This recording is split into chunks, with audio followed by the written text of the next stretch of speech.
தாய் போல தேற்றி தந்தை போல ஆற்றி தோள் மீது சுமந்திடும் என் ஏசையா.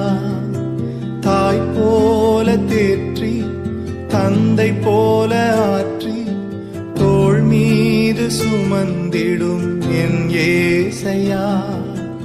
உம்மை போல புரிந்து கொள்ள யாரும் இல்லையே, உம்மை போல அரவணைக்க யாரும் இல்லையே, உம்மை போல புரிந்து கொள்ள யாரும் இல்லையே, உம்மை போல அரவணைக்க